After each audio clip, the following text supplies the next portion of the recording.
తిరిగి BCN news కి స్వాగతం. నెల్లూరు జిల్లాలో సార్వత్రిక ఎన్నికల ఓట్ల లెక్కింపు ప్రక్రియను ప్రశాంతంగా నిర్వహించేందుకు అన్ని చర్యలు చేపడుతున్నామని, కౌంటింగ్ ప్రక్రియ సజావుగా సాగేందుకు రాజకీయ పార్టీల అభ్యర్థులు ప్రతినిధులు సహకరించాలని జిల్లా ఎన్నికల అధికారి కలెక్టర్ ఎం హరినారాయణన్ కోరారు. జూన్ 4వ తేదీ ఉదయం 8 గంటలకు కౌంటింగ్ ప్రక్రియ మొదలు కానుందని, రాజకీయ పార్టీల అభ్యర్థులు, కౌంటింగ్ ఏజెంట్లు ముందుగానే కౌంటింగ్ కేంద్రానికి చేరుకోవాలని అన్నారు. అభ్యర్థి, ఎలక్షన్ ఏజెంట్ వాహనాలకు మాత్రం ప్రత్యేక పాసులు జారీ చేసి కౌంటింగ్ కేంద్రం ముందు 100 మీటర్ల వరకు వాహనాలను అనుమతిస్తామని చెప్పారు. ఎలక్షన్ కమిషన్ ఆఫ్ ఇండియా ఇచ్చినటువంటి ఆదేశాల మేరకు ఇచ్చినటువంటి షెడ్యూల్ ప్రకారము మనకు జూన్ 4, 2024 ఉదయం 8 గంటల నుంచి ఈ యొక్క కౌంటింగ్ ప్రక్రియ అనేది ప్రారంభమవుతుంది. కౌంటింగ్ సెంటర్ అనేది ఒకటే location, Priyadarshini college of engineering south block IT lab, ground floor IT ల్యాబ్లో ఉంటుంది. కందుకూర్కు సంబంధించిన అసెంబ్లీ సెగ్మెంట్ వచ్చేసి 2nd ఫ్లోర్ కంప్యూటర్ ల్యాబ్లో, అసెంబ్లీ కాన్స్టిట్యున్సీకి సంబంధించి 2nd ఫ్లోర్ రూమ్ నంబర్ 301లో ఉంటుంది. అసెంబ్లీ నియోజకవర్గం వచ్చేసి 3rd floor class room number 409. Assembly segment వచ్చేసి 3rd floor class room 401. Nellore సిటీకి సంబంధించి నార్త్ బ్లాక్లో గ్రౌండ్ ఫ్లోర్లో కెమిస్ట్రీ ల్యాబ్లో assembly segment, north block ground floor lecture hall 107లో అసెంబ్లీ నియోజకవర్గం ఎన్నిక మన ఓట్ల లెక్కింపు జరుగుతుంది. మీడియా ఒక మొబైల్ ఫోన్ కౌంటింగ్ సెంటర్ లోపల అలౌ చేస్తాం, కౌంటింగ్ హాల్కు అలౌ చేయము. కనుపర్తిపాడులో ఉన్నటువంటి జెడ్పీ హై స్కూల్లో ఏర్పాటు చేసి ఉన్నాము. అక్కడ 10 బస్సులు, మినీ బస్సులు, షటిల్ సర్వీస్ కూడా ఆ 100 మీటర్ లైన్ వరకు తీసుకెళ్ళడానికి కూడా అందరికీ అక్కడ ఏర్పాటు చేసి ఉన్నాము. These are the arrangements with regard to counting. 4వ తారీఖు ఉదయం 8 గంటలకు ఫస్ట్ అసెంబ్లీ నియోజకవర్గాలకు సంబంధించి 8 o'clockకి పోస్టల్ బ్యాలెట్తో స్టార్ట్ చేస్తారు అండ్ 8:30కి ఈవీఎం స్టార్ట్ చేస్తారు. అసెంబ్లీ సెగ్మెంట్కి సంబంధించి పోస్టల్ బ్యాలెట్ కౌంటింగ్ హాల్ విడిగా ఉంది కాబట్టి అసెంబ్లీ సెగ్మెంట్, అది పార్లమెంట్కి సంబంధించిన ఈవీఎం కౌంటింగ్ అంతా కూడా 8 o'clockకు ప్రారంభమవుతాయి. సో ఇది క్లుప్తంగా కౌంటింగ్కు సంబంధించిన అరేంజ్మెంట్స్ అన్నీ కూడా మీకు తెలియజేస్తున్నాను. పోలింగ్ రోజు మనం ఎంత సీరియస్గా బందోబస్తు చేశామో ఆ రోజు కూడా అంత సీరియస్గానే బందోబస్తు ఉంటుంది. కౌంటింగ్ సెంటర్ దగ్గర ప్లస్ ప్రతి మండల్లో కూడా స్ట్రైకింగ్ ఫోర్సెస్ పెడుతున్నాము, క్యూఆర్టీస్ పెడుతున్నాము, స్పెషల్ స్ట్రైకింగ్ ఫోర్స్ కూడా ఉంటుంది. సో ఎటువంటి అవాంఛనీయ సంఘటనలు జరగకుండా ఆ రోజు మనము అన్ని ఏర్పాటు చేస్తున్నాము. పొలిటికల్ పార్టీస్ ప్లస్ మన మనవి ఏంటంటే, under no circumstances victory processions, rallies allow చేయము. Bursting of fire crackers are also not allowed. DJ పెట్టడం అట్లాంటి ఏం అలౌ చేయలేదు. దాని మీద మనం ప్రత్యేక నిఘా పెట్టున్నాము. Already same has been communicated, all పార్టీస్కి కూడా కమ్యూనికేట్ చేయడం జరిగింది. సో ఇది కాకుండా జిల్లా మొత్తం మన ఫోర్స్ ఎంత ఉంది జిల్లాలో, ఆ రోజుకి అందరిని మొబిలైజ్ చేసి మనము ఆల్మోస్ట్ అదే చెప్పినట్ల పోలింగ్ డే ఎట్లా బందోబస్తు మీరు చూసారు, సిమిలర్ లైన్స్ మీద ఉంటుంది. So there will be no compromise on the law and order situation. Polling రోజు ఎవరైనా ఇది చిన్న సంఘటనలు జరిగింది, అందులో ఎట్లా మేము కేసు కట్టాము, వాళ్ళని అరెస్ట్ చేసి నోటీస్ ఇచ్చాము, ఇప్పుడు కూడా ప్రక్రియ అట్లానే ఉంటుంది. Because we're still under the model code of conduct. ఎవరైనా బయట నుంచి వచ్చి ఎవరైనా అనుమానంగా ఉంటే డెఫినెట్గా వాళ్ళని ఎంక్వైరీ చేస్తాము, ఎందుకున్నారు ఏంటి అంట. సో ఈ ప్రక్రియ మొన్నటి నుంచి స్టార్ట్ అయింది, కౌంటింగ్ రోజు వరకు కూడా కంటిన్యూస్గా ఉంటుంది. సో లాడ్జెస్, హోటల్స్ మీద ప్రత్యేకంగా నిఘా పెట్టున్నాము. అధికారంలోకి వచ్చిన 6 నెలల్లోనే మెగా డిఎస్సి జాబ్ క్యాలెండర్ విడుదల చేస్తామని హామీలు ఇచ్చిన రేవంత్ సర్కార్ ఇప్పటికీ ఎలాంటి చర్యలు చేపట్టలేదని బీజేపీ అధికార ప్రతినిధి రాణి రుద్రమ ఫైర్ అయ్యారు. ఈ మేరకు ఆమె మీడియాతో మాట్లాడుతూ, కాంగ్రెస్ పార్టీ అధికారంలోకి వస్తే ఫస్ట్ జాబ్ క్యాలెండర్ విడుదల చేసి 2 దఫాలుగా 2 లక్షల ఉద్యోగాలను భర్తీ చేస్తామని హామీ ఇచ్చినట్లు ఆమె గుర్తు చేశారు. ఉపాధ్యాయుల నియామకం జరగకపోతే తెలంగాణ విద్యార్థులకు నాణ్యమైన విద్య ఎలా అందుతుందని, ప్రజా పాలన ఎలా అందిస్తారని నిలదీశారు. నోటిఫికేషన్ల పేరుతో గత బీఆర్ఎస్ తరహాలోనే ఇప్పటి కాంగ్రెస్ ప్రభుత్వం కూడా నిరుద్యోగులను దగా చేస్తుందని మండిపడ్డారు.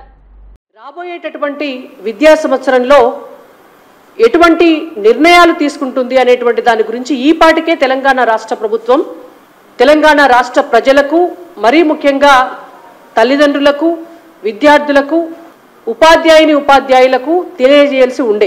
కానీ ఇప్పటి వరకు కూడా రాబోయేటటువంటి విద్యా సంవత్సరానికి గాను గత సంవత్సరం జరిగినటువంటి అసెంబ్లీ ఎన్నికల ప్రచార సమయంలో కాంగ్రెస్ పార్టీ ఇచ్చినటువంటి మేనిఫెస్టోలో చాలా స్పష్టంగా కొన్ని అంశాలను పొందుపరిచిండ్రు. వాళ్ళు ఇచ్చినటువంటి హామీలలో ఫీజులకు సంబంధించి ఫీజు రెగ్యులరేషన్ కమిటీని పెడతాము, ఒక చట్టం తీసుకొస్తాము అని కాంగ్రెస్ పార్టీ హామీ ఇచ్చింది. 6 నెలలైతుంది వాళ్ళు అధికారంలోకి వచ్చి. రేవంత్ రెడ్డి గారిని సూటిగా నేను ఒక ప్రశ్న అడుగుతున్నాను. అయ్యా ముఖ్యమంత్రి గారు, విద్యాశాఖను కూడా మీ దగ్గరనే పెట్టుకున్నారు. తెలంగాణ రాష్ట్రానికి విద్యాశాఖ మంత్రిగా ఉన్నటువంటి యనుమల రేవంత్ రెడ్డి గారు, మీరు తీసుకొస్తా అని చెప్పినటువంటి ఫీజు రెగ్యులేషన్ చట్టం ఏదైతే ఉందో దానికి సంబంధించి ఈ రోజు వరకు కూడా ఎందుకు చేయట్లేదు మీరు అని మేము అడుగుతున్నాం. తెలంగాణ ఉద్యమం జరిగినాడు విద్యార్థులు ప్రాణాలు అర్పించి తెలంగాణ రాష్ట్రం తీసుకొస్తే ఆనాడు ఉన్నటువంటి BRS party KG to PG ఉచిత విద్య అందిస్తాము అని చెప్పి దాన్ని గంగల కలిపేసింది. అసలు విద్యా రంగాన్నే సర్వనాశనం చేసి దుంపనాశనం పట్టించి తెలంగాణలో చదువులను అధోగతి పాలు చేసినటువంటి ఘనత బీఆర్ఎస్ ప్రభుత్వం తీసుకున్నది. ఇవాళ వచ్చినటువంటి కాంగ్రెస్ పార్టీ దానికి భిన్నంగా ఏం చేస్తలేదు. ఇంకింత అధ్వాన్నమైనటువంటి స్థితిలకే పోతుంది విద్యారంగం అనేటువంటిది మనకు కళ్ళకు కనబడుతుంది. జూన్లో అకాడమిక్ ఇయర్ స్టార్ట్ అవుతున్న సందర్భంగా ఏ ప్రభుత్వానికైనా నిజంగా విద్యా వ్యవస్థను బాగు చేయాలి అనేటువంటి చిత్తశుద్ధి ఉంటే డిసెంబర్లో అధికారంలోకి వచ్చినప్పటి నుంచే ఈ పాటికే దానికి సంబంధించినటువంటి చర్యలు తీసుకునేటట్లు వాళ్ళు ఈ రోజు వరకు కూడా ఎందుకు తీసుకోలేదు అనేటువంటిది మేము అడుగుతున్నాం. ఒక ప్రశ్న. ఫీజులు కట్టలేక తల్లిదండ్రులు అరన్న గోసపడుతున్నారు.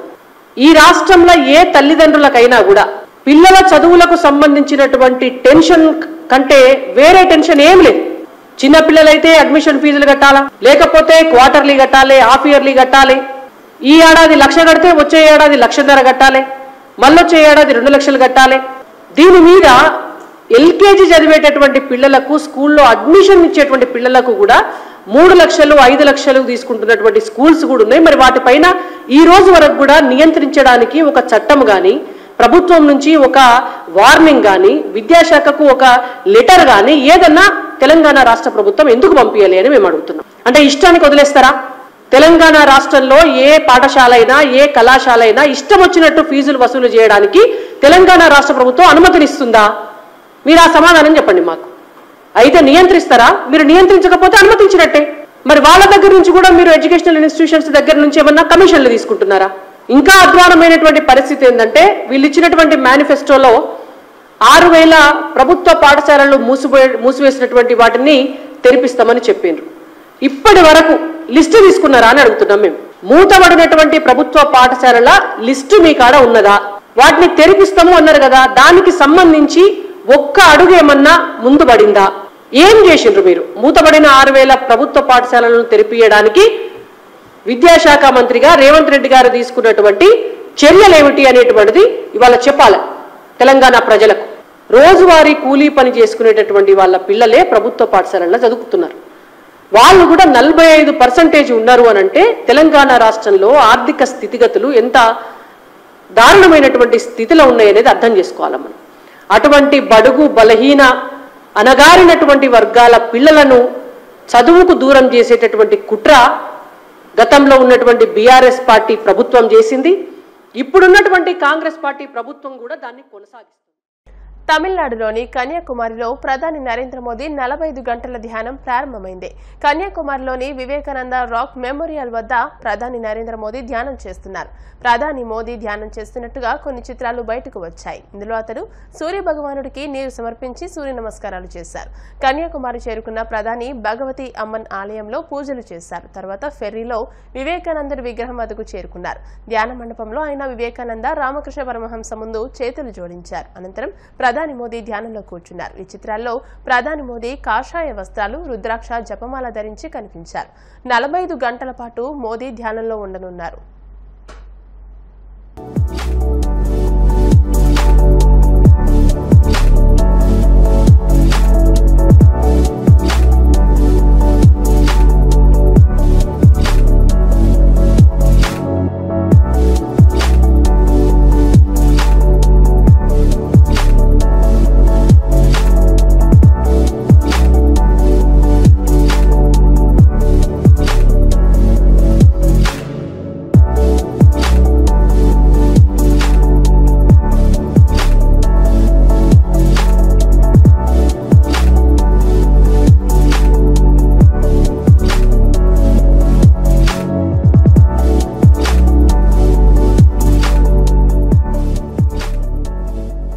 వార్తలు ముగించే ముందు ముఖ్యాంశాలు మరోసారి.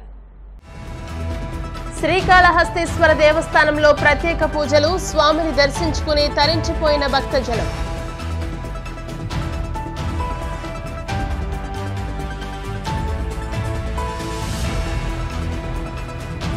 ఏలూరులో ప్రేమోన్మాది ఘాతుకం, పెళ్లికి అంగీకరించలేదని యువతి దారుణ హత్య.